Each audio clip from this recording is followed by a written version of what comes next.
আসসালামু আলাইকুম।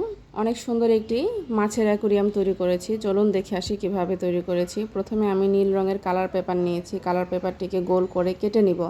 গোল করে কেটে এখন আমি মাছের অ্যাকুরিয়ামের ভিতরে মাটির জন্য যেন মাটির মতো মনে হয় তাই আমি ব্রাউন কালারের কালার পেপার কেটে নিয়েছি একটু ঢেউ ঢেউ আকারে, যেন মনে হয় যে হ্যাঁ নিচে মাটি আছে। এখন আমি অ্যাকুরিয়ামের ভিতরের ঘাসের জন্য মনে হয় যেন ঘাস আছে, কিছু গাছ আছে, এই কারণে আমি সব কিছু কালার পেপার ব্যবহার করেছি।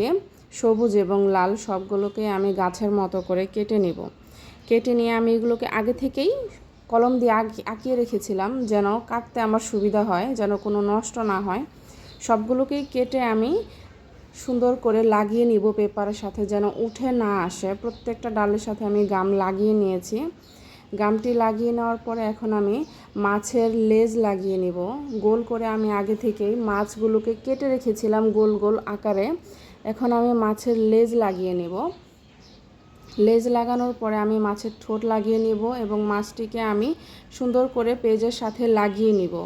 লাগিয়ে নিয়ে এখন আমি মাছের চোখ এঁকে দিব এবং প্রত্যেকটি জিনিস আমি যে বানিয়েছিলাম সবগুলো কমপ্লিট করে দেব। দেখুন আমার হয়ে গেছে। আমার ভিডিওটি যদি ভালো লাগে লাইক কমেন্ট শেয়ার দিয়ে পাশে